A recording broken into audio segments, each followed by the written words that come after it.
എല്ലാവർക്കും നമസ്കാരം. Kerala set മാത്തമാറ്റിക്സിൻ്റെ daily revision സീരീസിൻ്റെ 12ാമത്തെ പാർട്ടാണ് നമ്മൾ നോക്കാനായിട്ട് പോകുന്നത്. സോ അപ്പോൾ നമ്മുടെ ഈ ക്ലാസ്സിലെ 10 ക്വസ്റ്റ്യൻസ് നമുക്ക് നോക്കാം. നമ്മുടെ ആദ്യത്തെ ചോദ്യം നോക്കിക്കോളൂ.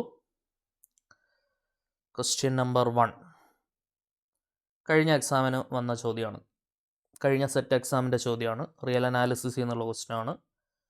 Let f such that R to R be a continuous function. Real numbers to real numbers define ചെയ്തിട്ടുള്ള കണ്ടിന്യൂസ് ആയിട്ടുള്ള ഫംഗ്ഷനാണ് എഫ് എന്ന് പറയുന്ന ഫംഗ്ഷൻ. താഴെ പറയുന്ന സ്റ്റേറ്റ്മെൻറ്റിൽ എന്താണ് ശരി?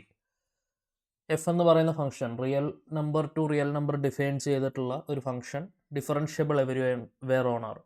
ഡിഫറൻഷ്യബിൾ അല്ലാത്ത ഫംഗ്ഷൻസും ഉണ്ടല്ലോ, ഇൻ്റഗ്രബിൾ അല്ലാത്ത ഫംഗ്ഷൻസും ഉണ്ട്, ബൗണ്ടഡ് അല്ലാത്ത ഫംഗ്ഷൻസും ഉണ്ട്. നമുക്കിതിനകത്ത് പറയാൻ പറ്റുന്ന ഒരേ ഒരു സാധനമുള്ളൂ, f attains a maximum and minimum value on any closed interval. Closed ഇൻ്റർവെല്ലിൽ അതിൻ്റെ മാക്സിമം വാല്യൂ മിനിമം വാല്യൂ അതെന്ത് ചെയ്യും? അറ്റൈൻ ചെയ്യും. ആ ഇൻ്റർവെല്ലിൽ വാല്യൂസ് അറ്റൈൻ ചെയ്യും. ശരിയല്ലേ? അത് ശരിയാണ്. ഓപ്ഷൻ സി ആണ് നമുക്കിവിടെ കറക്റ്റായിട്ട് വരാം. ഓക്കെ, ഉദാഹരണത്തിന് ഇപ്പോൾ മോഡുലസ് ഫംഗ്ഷൻ എടുക്കുകയാണെന്നുണ്ടെങ്കിൽ മോഡുലസ് ഫംഗ്ഷൻ കണ്ടിന്യൂസ് ആണ് റിയൽ നമ്പറിൽ, പക്ഷേ 0യിൽ ഡിഫറൻഷ്യബിൾ അല്ല. ശരിയല്ലേ? ബൗണ്ടഡ് ആണോ മോഡുലസ് ഫംഗ്ഷൻ? അല്ല, മോഡുലസ് ഫംഗ്ഷൻ ബൗണ്ടഡ് അല്ലല്ലോ. -∞ ടു ഇൻഫിനിറ്റി, അതായത് ഒരു വി ഷേപ്പ്ഡ് ഗ്രാഫ് ഇങ്ങനെ പോയിക്കൊണ്ടിരിക്കുകയല്ലേ.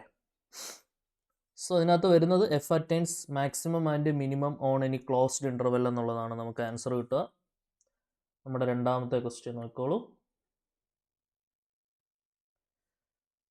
Let x comma y belongs to real numbers. Which of the following statement is true based on the properties of real numbers. എക്സും വൈയും real numbers ആണെങ്കിൽ താഴെ പറയുന്ന ഏതാണ് ശരിയായിട്ടുള്ളത്? റിയൽ നമ്പേഴ്സിൽ എല്ലായ്പ്പോഴും ശരിയാവുന്നത് ഏതാണെന്നാണ് question. X less than y ആണെങ്കിൽ x square less than y square ആണോ? അതെങ്ങനെയാണ്? ഇപ്പം നമുക്ക് ഒരു എക്സാമ്പിൾ ഇട്ട് നോക്കിയാൽ മതി. ഇപ്പം -1 എന്ന് പറയുന്നത്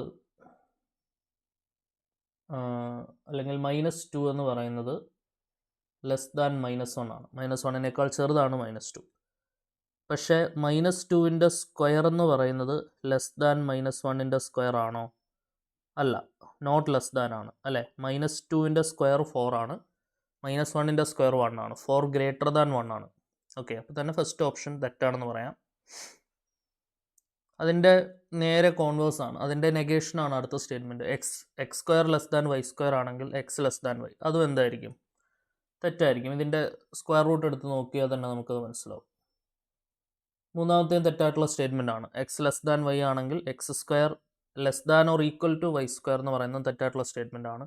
പോസിറ്റീവ് ആയിട്ടുള്ള നമ്പേഴ്സിൽ എക്സ് ലെസ് ദാൻ വൈ ആണെങ്കിൽ എല്ലായ്പ്പോഴും എന്തായിരിക്കും? X square less than y square ആയിരിക്കും.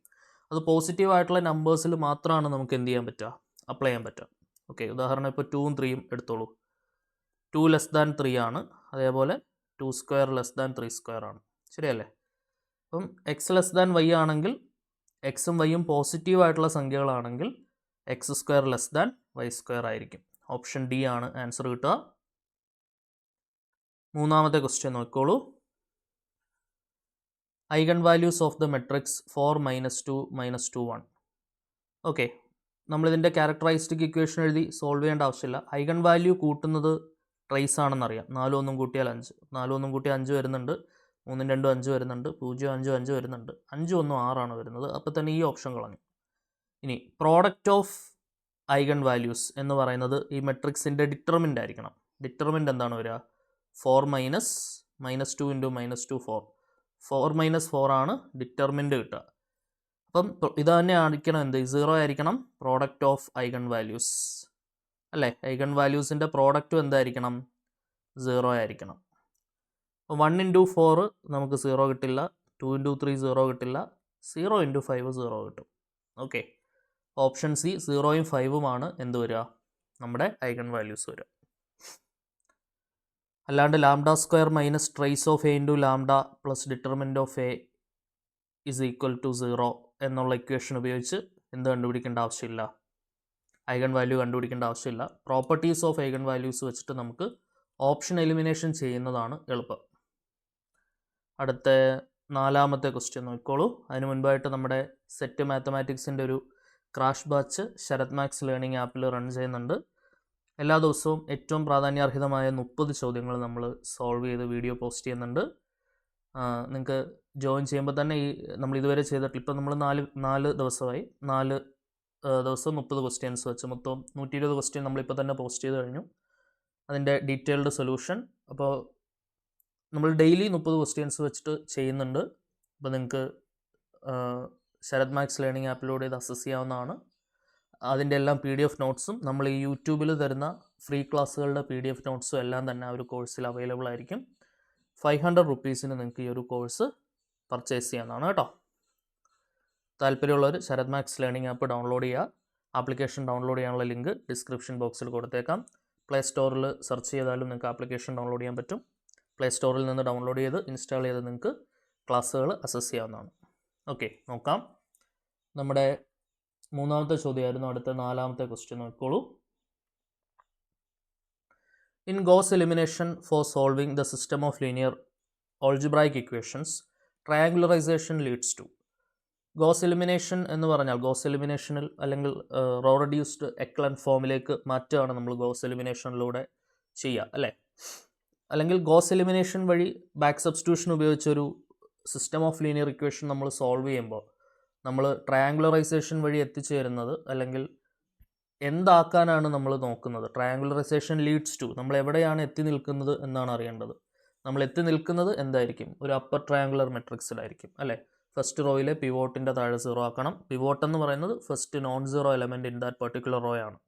അതേപോലെ സെക്കൻഡ് റോയിലെ ഫസ്റ്റ് നോൺ സീറോ എലമെൻറ്റിൻ്റെ താഴെ 0 ആക്കണം. തേർഡ് റോയിലെ ഫസ്റ്റ് നോൺ സീറോ എലമെൻറ്റിൻ്റെ താഴെ 0 ആക്കണം. അതിനുവേണ്ടി നമ്മൾ ചെയ്യുന്നത് എലമെൻ്ററി റോ റിഡക്ഷൻ ആണ്. അപ്പോൾ എലമെൻ്ററി റോ റിഡക്ഷൻ വഴി ഈ ഒരു പ്രോസസ്സ് ചെയ്തു വരുമ്പോൾ നമുക്ക് ഫൈനലി കിട്ടുന്ന ബാക്ക് സബ്സ്റ്റിറ്റ്യൂഷൻ ചെയ്യുന്നതിന് മുൻപായിട്ട് നമുക്ക് സോൾവ് ചെയ്യാനാണെങ്കിൽ ബാക്ക് സബ്സ്റ്റിറ്റ്യൂഷൻ, റാങ്ക് കണ്ടുപിടിക്കാനാണെങ്കിൽ number of non zero rows എണ്ണി നോക്കുക.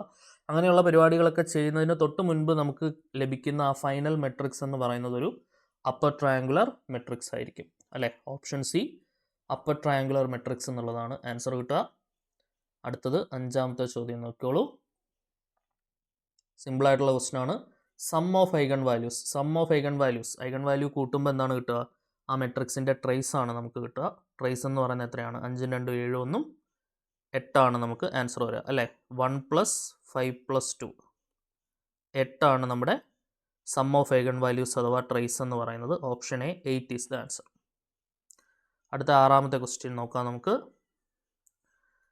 A ഈസ് ഈക്വൽ ടു ഒരു ഡയഗണൽ മെട്രിക്സ് ആണ് തന്നിട്ടുള്ളത്. ഡയഗണൽ എലമെൻറ്റ്സ് മാത്രമേ ഉള്ളൂ ഇവിടെ നോൺ സീറോ, ബാക്കിയുള്ള എലമെൻറ്റ്സ് ഒക്കെ 0 ആണ്. So it's a diagonal matrix. അങ്ങനെയാണെങ്കിൽ ഡയഗണൽ മെട്രിക്സിൻ്റെ ഐഗൺ വാല്യൂസ് ഡയഗണൽ എലമെൻറ്റ്സ് തന്നെ ആയിരിക്കും. ഓക്കെ, അപ്പം ഐഗൺ വാല്യൂസ് ഓഫ് എ എന്തായിരിക്കും? Eigen values of A, diagonal മെട്രിക്സിൻ്റെ ഐഗൺ വാല്യൂസ് ആ ഡയഗണൽ എലമെൻറ്റ്സ് തന്നെയാണ്. അതായത് 1 -2 3. അങ്ങനെയാണെങ്കിൽ എ ഇൻവേഴ്സിൻ്റെ ഐഗൺ വാല്യൂസ്, ഇപ്പം എയുടെ ഐഗൺ വാല്യൂസ് λ1 λ2 λ3 ആണെങ്കിൽ എ ഇൻവേഴ്സിൻ്റെ ഐഗൺ വാല്യൂസ് എന്തായിരിക്കും? 1/λ1 1/λ2 1/λ3 ആണ്. ഓക്കെ, അപ്പം നമ്മുടെ eigen values of A inverse ഒന്ന് കണ്ടുപിടിച്ചേ. നമുക്കതാണ് വേണ്ടത്. Eigen values of A inverse 1/1 1 കിട്ടും, -1/2 കിട്ടും, 1/3 കിട്ടും അല്ലേ. Option C 1 -1/2 1/3. ഓപ്ഷൻ സി ആണ് നമുക്ക് ഫൈനൽ ആൻസർ കിട്ടുക 6ാമത്തെ ചോദ്യത്തിന്. അടുത്ത 7ാമത്തെ ക്വസ്റ്റ്യൻ നോക്കിക്കോളൂ. -2 3 5 eigen values of the matrix A ആണ്. എ എന്ന് പറയുന്ന മെട്രിക്സിൻ്റെ ഐഗൺ വാല്യൂസ് ആണ് ആരൊക്കെ? -2 3 5. അങ്ങനെയാണെങ്കിൽ A² - 2A ഐഗൺ വാല്യൂസ് എന്താണെന്നാണ് ചോദ്യം. ഓക്കെ, A² ഐഗൺ വാല്യൂസ് എന്താണ് വരിക? A² ഐഗൺ വാല്യൂസ് ഇത് സ്ക്വയർ എടുത്താൽ മതി. -2 square 4, 3 square 9, 5 square 25. 2A eigen values എന്താണ് വരിക? എനെ 2 കൊണ്ട് മൾട്ടിപ്ലൈ ചെയ്താൽ മതി. എയുടെ ഐഗൺ വാല്യൂസിന് 2 കൊണ്ട് മൾട്ടിപ്ലൈ ചെയ്താൽ മതി. -2 × 2 -4 വരും, 2 × 3 6 വരും, 2 × 5 10 വരും. അങ്ങനെയാണെങ്കിൽ A² - 2A ഐഗൺ വാല്യൂസ് എന്താണ് കിട്ടുക? ഈ A² ഐഗൺ വാല്യൂസിൽ നിന്ന് 2A ഐഗൺ വാല്യൂസ് കുറച്ചാൽ മതി. 4 നിന്ന് -4 കുറച്ചാൽ 8 വരും, 9 നിന്ന് 6 കുറച്ചാൽ 3 വരും, 25 നിന്ന് 10 കുറച്ചാൽ 15 വരും. സോ 8ഉം 3ഉം 15. ഏതാണ്? ഓപ്ഷൻ ബി ആണ് നമുക്ക് ആൻസർ കിട്ടുക. ഓക്കെ, 3, 8, 15. അതാണ് നമ്മുടെ A square minus 2a eigen values. Clear ആണല്ലോ? അടുത്ത 8ാമത്തെ ക്വസ്റ്റ്യൻ നോക്കിക്കോളൂ. The coefficient of z plus 1 whole cube in the power series expansion of f of z is equal to z plus 1 by z minus 1 about z is equal to minus 1. Okay, അപ്പം z is equal to minus 1ലുള്ള power series expansion ആണ് വേണ്ടത്. അതായത് z equal to minus 1 എന്ന് പറഞ്ഞാൽ z plus 1ൻ്റെ ടേംസിൽ നമ്മളിത് expand ചെയ്ത് പോകണം. ഓൾറെഡി അവിടെ എന്തുണ്ട്? ന്യൂമറേറ്ററിൽ ഒരു z plus 1 ഉണ്ട്, അത് തൊടാൻ പോകണ്ട. ഡിനോമിനേറ്ററിൽ z plus 1 കൊണ്ടുവരണം. z plus 1 കൊണ്ടുവന്നു. ചുമ്മാ ഒരു +1 കൊടുക്കാൻ പറ്റില്ല, അത് ബാലൻസ് ചെയ്യാൻ ഒരു -1 കൊടുത്തു. ഓൾറെഡി അവിടെ എന്തുണ്ടായിരുന്നു? ഒരു -1 ഉണ്ടായിരുന്നു. ഓക്കെ, സോ നമുക്ക് വേണ്ട സാധനം ഒന്ന് ബ്രാക്കറ്റിലിടാം. ബാക്കി എന്താണ് വരിക? This is z plus 1 divided by z plus 1 minus 2. ഡിനോമിനേറ്ററിൽ നിന്ന് നമുക്കൊരു 1 + 1 മൈനസ് എന്നുള്ള രീതിയിൽ കൊണ്ടുവരാൻ വേണ്ടിയിട്ട്, എങ്കിലല്ലേ നമുക്ക് മക്ലോറിൻ സീരീസ് എക്സ്പാൻഷൻ്റെ സ്റ്റാൻഡേർഡ് കുറച്ച് നമ്മൾ പഠിച്ചു വെച്ചിട്ടുണ്ടല്ലോ, അത് അപ്ലൈ ചെയ്യാൻ പറ്റുള്ളൂ. So z plus 1 divided by -2 കൂടെ പുറത്തെടുത്താൽ ബാക്കി എന്താണ് വരിക? 1 മൈനസ് z plus 1 by 2 എന്ന് വരും. ശരിയല്ലേ? ബ്രാക്കറ്റ് ഓപ്പൺ ചെയ്യുകയാണെന്നുണ്ടെങ്കിൽ -2 പ്ലസ് z plus 1 എന്ന് തിരിച്ചു കിട്ടുകയും ചെയ്യും. So z plus 1 divided by -2 into താഴെയുള്ള സാധനം നേരെ മുകളിലേക്ക് എടുത്തോളൂ. എന്താണ്? 1 minus z plus 1 by 2 raise to എന്തെന്ന് എഴുതാം നമുക്ക്? ദിസ് ഈസ് റേസ് ടു -1 എന്ന് എഴുതാം. ശരിയല്ലേ? 1/x-നെ x റേസ് ടു -1 എന്ന് എഴുതാം. അതേപോലെ 1/1 മൈനസ് z plus 1 by 2-നെ 1 minus z plus 1 by 2 raise to -1 എന്ന് എഴുതാം. ഓക്കെ, സോ എന്താണ് കിട്ടുക? Okay, equal to z plus 1 divided by -2 into 1 minus x raise to -1. Expansion പഠിച്ചിട്ടില്ലേ? 1 മൈനസ് x റേസ് ടു -1 എന്ന് പറഞ്ഞാൽ 1 plus x plus x square plus എക്സെട്രയാണ്. So എന്താണ് വരിക? 1 plus z plus 1 by 2 plus z plus 1 by 2ൻ്റെ square plus etcetera. Okay, z plus 1 by 2 z plus 1ൻ്റെ ക്യൂബിൻ്റെ coefficient ആണ് വേണ്ടത്. അപ്പോൾ ഈ z plus 1 വരുമ്പോൾ തേർഡ് ടൈമിൽ നിന്ന് നമുക്ക് ക്യൂബ് കിട്ടുമല്ലോ. അപ്പോൾ അതുകൊണ്ടാണ് ഞാൻ അവിടം വരെ എഴുതിയത് കേട്ടോ. റേസ് ടു 4ൻ്റെ ആണെങ്കിൽ ഞാൻ ഒരു ടൈമും കൂടെ എഴുതിയാണ്. z plus 1 cube by z plus 1 by 2ൻ്റെ ക്യൂബൊക്കെ എഴുതിയാണ്. Raise to z plus 1 raise to 4ൻ്റെ കോയിഫിഷ്യൻ്റ് ആണ് ചോദിക്കുന്നതെങ്കിൽ, ഇതിപ്പോൾ ഓപ്പൺ ചെയ്താൽ നമുക്ക് z plus 1 ക്യൂബ് കിട്ടുമല്ലോ നമുക്കിവിടെ. നോക്കാം. സോ ഇത് ഉള്ളിലേക്ക് മൾട്ടിപ്ലൈ ചെയ്താൽ z plus 1 by -2 ശരിയല്ലേ? മൈനസ് ഇൻറ്റു പ്ലസ് മൈനസ് ആവും. z plus 1 സ്ക്വയർ ബൈ 4 എന്ന് വരും അല്ലേ? z plus 1 square by 4 minus z plus 1 cube by താഴെ ഒരു z plus 1 by 2 whole square എന്ന് പറയുമ്പോൾ z plus 1ൻ്റെ സ്ക്വയർ ബൈ 2ൻ്റെ സ്ക്വയർ 4 ഉണ്ട്. ആ 4 കൊണ്ടാണ് -2നെ മൾട്ടിപ്ലൈ ചെയ്യേണ്ടത്. അപ്പം -8 ആണ് വരിക. ശരിയല്ലേ? -1/8 ഇൻറ്റു z plus 1ൻ്റെ ക്യൂബ് എന്നാണ് കിട്ടുക. Minus etcetera. ഇങ്ങനെയായിരിക്കും ആ ഒരു എക്സ്പാൻഷൻ പോകുന്നുണ്ടാവുക. ശരിയല്ലേ? z plus 1 by 2 ഒന്ന് സ്ക്വയർ ആയിട്ട് ഒന്ന് മെൻ്റലി ചെയ്യാമല്ലോ. z plus 1 by 2 സ്ക്വയർ എടുക്കുമ്പോൾ z plus 1ൻ്റെ സ്ക്വയർ ബൈ 2ൻ്റെ സ്ക്വയർ 4 ആണ്. അതിനെയാണ് നമ്മൾ ഈ z plus 1 by -2 കൊണ്ട് മൾട്ടിപ്ലൈ ചെയ്യുക. z plus 1 into z plus 1ൻ്റെ സ്ക്വയർ z plus 1ൻ്റെ ക്യൂബ് ആവും. -2 ഇൻറ്റു 4 -8 ആവും. സോ -1/8 ഇൻറ്റു z plus 1ൻ്റെ ക്യൂബ്. അങ്ങനെയാണെങ്കിൽ z plus 1ൻ്റെ ക്യൂബിൻ്റെ കോയിഫിഷ്യൻ്റ് ആരാണ്? ഈ കാണുന്ന -1/8 ആണ് z plus 1 ക്യൂബിൻ്റെ coefficient. So option A -1/8 is the answer. Okay അല്ലേ? അടുത്ത 9ാമത്തെ ചോദ്യം നോക്കിക്കോളൂ. എ എന്ന് പറയുന്നത് ഒരു റിയൽ സ്ക്വയർ മെട്രിക്സ് ആണ്. അങ്ങനെയാണെങ്കിൽ എ ഇൻറ്റു എ ട്രാൻസ്പോസ് എന്താണെന്നാണ് ചോദ്യം. Okay, A into A transpose എന്താണെന്ന് അറിയണമെങ്കിൽ എ ഇൻറ്റു എ ട്രാൻസ്പോസിൻ്റെ ട്രാൻസ്പോസ് എടുത്താൽ മതി.